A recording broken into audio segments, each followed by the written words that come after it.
Me siga no Instagram, @professor Billy Paul, e se quiser estudar biologia pelo sistema Biomap, se inscreva em nosso canal. Novas bioaulas todas as semanas com material para download na descrição de todos os vídeos. Espero você. Boa aula e bons estudos. Olá você, tudo bem? A baleia azul é o maior animal vivo, o maior mamífero encontrado na natureza hoje após os grandes dinossauros. E o mais interessante, apesar do seu grande tamanho e do seu grande acúmulo de biomassa, ela se alimenta diariamente de micro-organismos unicelulares microscópicos denominados de zooplâncton. Existe uma forma de você representar a energia que flui pelas cadeias alimentares e a biomassa que flui pelas cadeias alimentares através das pirâmides ecológicas, que é o assunto da nossa aula de hoje. Eu sou o professor Billy Paul e este é o seu canal de Ciências Biológicas e Autodesenvolvimento. E após a vinheta, pirâmides ecológicas especialmente para você. Vem comigo!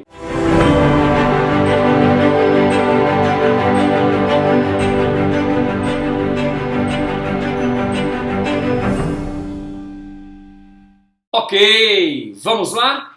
Vamos conversar com você então sobre pirâmides ecológicas. Lembrando, vá na descrição do vídeo, baixe o seu Biomap da aula, baixe as listas de exercício Bioese que estão lá para você baixar com o link disponível na descrição. As listas acompanham o gabarito, ok? Inclusive, em algumas listas, o gabarito comentado. Se inscreva no canal.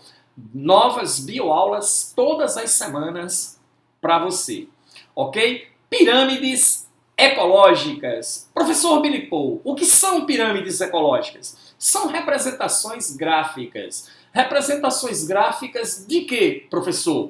Do fluxo de matéria e de energia ao longo das relações alimentares. Então é a forma ecologicamente utilizada para se fazer essas representações de fluxos de matéria ou de fluxos de energia.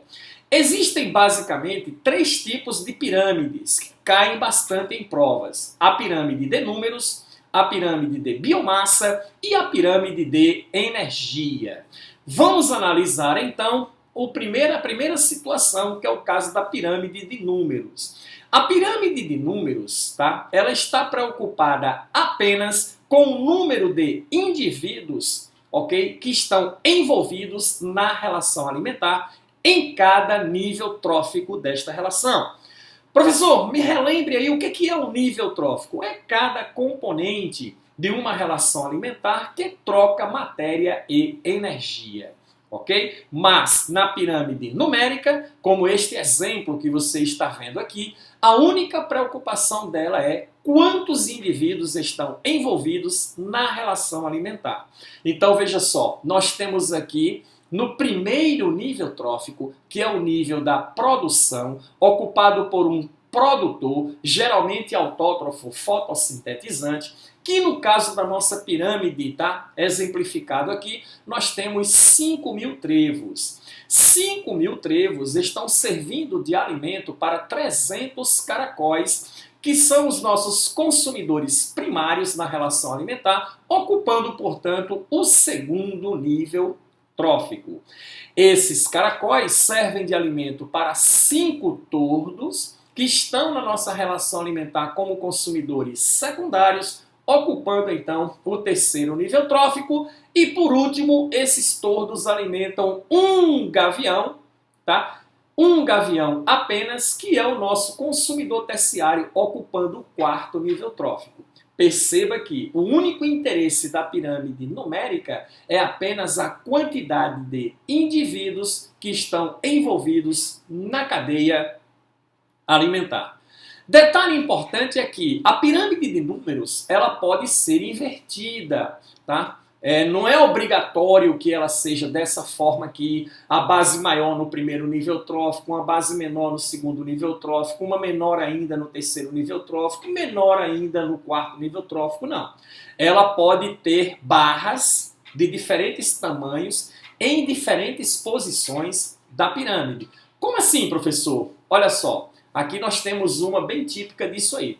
Você tem uma árvore. Essa uma árvore, que é o nosso produtor, que está no primeiro nível trófico, serve de alimento para 500 insetos que vivem nesta árvore, sendo o consumidor primário ocupando o segundo nível trófico. Esses 500 insetos servem de alimento para 10 pica-paus, que estão aí na nossa relação alimentar como consumidores secundários ocupando o terceiro nível trófico. Então você vê que a pirâmide de números invertida, tá? Ela não segue aquele padrão natural de base larga e ápice estreito, tá? Ela varia, ok, o tamanho das bases, porque o que é representado na pirâmide de números é exatamente a quantidade de indivíduos que está envolvido na cadeia alimentar. Um outro exemplo, eu tenho 1000 quantidade aqui de gramas, que é o nosso produtor do primeiro nível trófico, que serve de alimento para um coelho, que é consumidor primário e está no segundo nível trófico. Perceba que neste coelho vivem 300 pulgas numa relação de parasitismo, alimentando-se então da biomassa desses coelhos. Essas 300 pulgas aqui são, portanto, consumidoras secundárias, ocupando o terceiro nível trófico na nossa pirâmide de números invertida. Entendido? Ficou claro isso aí? Muito bem. A outra pirâmide é a pirâmide chamada de biomassa. A pirâmide de biomassa, ela indica exatamente a massa corpórea em um nível trófico, chamada massa seca. Professor, o que é a massa seca? Vamos supor que o cara pega 1 metro quadrado de grama, coloca numa estufa e deixa lá por algumas horas para desidratar. A água vai evaporando, vai evaporando, vai evaporando, e o que você tem no final é uma biomassa seca. Ok? Porque ela foi desidratada, retirada a água. Essa biomassa geralmente é medida em grama por metro quadrado ou quilograma por metro quadrado, tá certo? E pode ser representada graficamente numa pirâmide respectiva que é denominada de pirâmide de biomassa. Vamos ver aqui um exemplo? Vamos lá. Eu tenho aqui, olha só, 470 gramas por metro quadrado de um determinado produtor. Esse produtor, claro, ocupa o primeiro nível trófico, que serve de alimento para o herbívoro, que é um consumidor primário, ocupa o segundo nível trófico, equivalente a 0,6 gramas por metro quadrado, e que serve de alimento para um carnívoro, que é o consumidor secundário, ocupando o terceiro nível trófico, 0,1 grama por metro quadrado, ok? Detalhe importante sobre a pirâmide de biomassa é que também pode ser invertida, só que existe uma observação super importante sobre isso, apenas em ambientes aquáticos. Todas as pirâmides de biomassas, representações gráficas de cadeias alimentares, sendo elas terrestres, elas vão seguir o fluxo piramidal normal, base mais larga, uma base menor em cima e uma base menor em cima. Mas eu posso ter pirâmides de biomassa invertida, um único caso na natureza é exatamente das pirâmides ecológicas em ecossistemas aquáticos, e o caso mais clássico, por sinal, o que mais cai em prova, é exatamente a pirâmide fitoplâncton e zooplâncton. O fitoplâncton, fito quer dizer vegetal, planctônico. Plantônico, quem é plâncton? Organismos microscópicos unicelulares que vivem na superfície marinha em flutuação. Então nós temos lá os produtores que representam a base da cadeia alimentar no mar, das relações alimentares no mar, que são os fitoplânctons, como as algas pirrófitas, como as algas crisófitas, que fazem parte desse grupo aí. São produtores ocupando o primeiro nível trófico. Nessa cadeia alimentar marinha, que representa a base da relação alimentar no mar, o fitoplâncton serve de alimento para o zooplâncton, que serve de alimento para outros peixes, inclusive a baleia azul, que eu fiz o comentário na abertura dessa nossa bioaula, ok? Então o zooplâncton, que é o consumidor primário, ocupa o segundo nível trófico, se alimenta do fitoplâncton.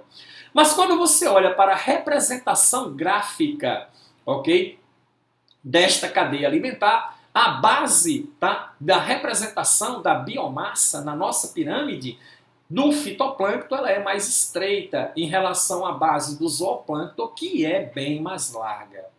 Tá certo? É uma pirâmide invertida.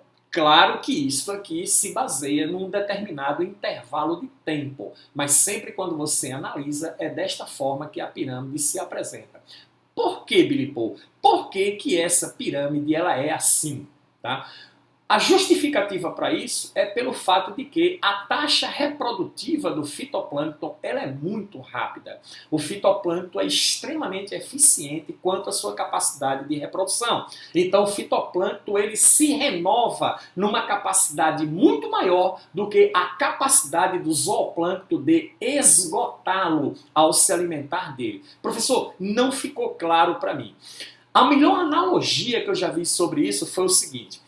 Vamos imaginar que eu convidei 50 alunos das minhas turmas presenciais para comer um churrasco em minha casa. Entendido isso? Certo ou não? E eu comprei 5 quilos de carne para fazer o churrasco. A pergunta para você é, eu vou conseguir durante um dia de churrasco alimentar os meus 50 alunos presenciais com 5 quilos de carne?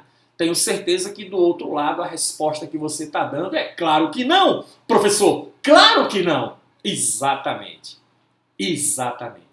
Mas vamos imaginar que quem convidou você para o churrasco foi o Aquaman. Você já assistiu o filme do Aquaman? O Aquaman vive na cidade de Atlântida, né? Uma cidade submersa no oceano. E ele então convidou os 50 alunos, meus alunos, para irem para um churrasco lá em Atlântida. Tá certo ou não? Beleza? E aí o que aconteceu? O Aquaman providenciou os mesmos 5 quilos de carne. Tá certo ou não? Beleza ou não? Só que essa carne tem a mesma propriedade de renovação que o fitoplâncton tem. E aí o que o Aquaman fez? Ele pegou dos 5 quilos, 2 quilos de carne e assou. Partiu direitinho e serviu os primeiros 2 quilos para aqueles alunos que estavam um pedacinho para cada um. E os alunos então foram comendo esses pedacinhos aí. Quando ele voltou aos 3 quilos que ele tinha deixado, esses 3 quilos já tinham virado novamente 5 quilos. Ele pegou mais 2, assou, distribuiu. Quando voltou, os 3 que ele havia deixado tinham virado 5 quilos. Ele pegou mais 2, assou e distribuiu. Quando voltou, os 3 que ele havia deixado viraram 5 quilos. Pronto. Entendido? Essa capacidade de renovação é a mesma capacidade do fitoplâncton, que consegue alimentar uma biomassa muito maior representada pelo zooplâncton. Ficou claro para você? Muito bem. Então, aí, olha só, vamos agora para a última pirâmide, que é a pirâmide de energia. Pirâmide esta que é a que mais cai, é a que é mais solicitada no Enem, quando você vai fazer provas. A pirâmide de energia, vamos lá, o que é que ela representa? Ela representa exatamente o fluxo de energia pela relação alimentar. Tá? Não existe invertida, claro. Se você já assistiu a aula de fluxo de energia, lá nós falamos que o fluxo de energia por qualquer relação alimentar, ele é unidirecional e decrescente. Ele decresce a cada nível trófico superior. Tá certo? Passa lá, assiste a aula de fluxo de energia, que você vai entender isso aí numa boa. A pirâmide de energia, né, ela é medida em caloria por metro quadrado ano ou quilocaloria por metro quadrado ano, que são as medidas mais usuais. A pirâmide de energia, ela obedece às leis da termodinâmica. Tá? Ela trabalha com energia. E sobre a energia, a primeira lei da termodinâmica diz que a energia pode ser transformada, jamais criada ou destruída. No processo de liberação de energia, ocorre liberação de calor. Tá? Então, a pirâmide de energia, ela obedece esses princípios relacionados à lei da termodinâmica. Então, vamos ver aqui o exemplo clássico de uma pirâmide energética. Tá? Então, olha só, tem o produtor, consumidor primário, secundário e o consumidor terciário, respectivamente, primeiro nível trófico, segundo, terceiro, quarto nível trófico. Agora percebam uma coisa interessante, olha só. Para cada 1 milhão de quilocaloria por metro quadrado ano da luz solar, apenas 10.000 quilocalorias por metro quadrado ano é absorvido pelo produtor autótrofo fotossintetizante. Apenas 1.000 quilocalorias por metro quadrado ano será então incorporada ao consumidor primário, apenas 100 quilocalorias por metro quadrado ano ao consumidor secundário e apenas 10 quilocalorias por metro quadrado ano ao consumidor terciário, demonstrando claramente duas coisas para você. Primeiro, que o fluxo de energia ele é decrescente a cada nível trófico superior e mostrando também para você que apenas 10% de toda a produtividade é o que passa de um nível trófico para outro. Não é isso mesmo? Olha lá, 10.000 aqui é 10% de 1 milhão, aqui 10.000 aqui, aliás, 1.000 aqui é 10% de 10.000, tá? 100 é 10% de 1.000 e 10 é 10% de 100. Apenas 10% de toda a produtividade é o que passa de um nível trófico para outro. Tá certo? Então essas são as informações super importantes com relação às pirâmides ecológicas. Professor, como isso cai em prova? Passa lá na descrição do vídeo, baixa o Bioese gabaritado, resolve as questões e você vai ver como o tema é abordado nas diferentes provas do país. Ok? Até a próxima aula. Espero você!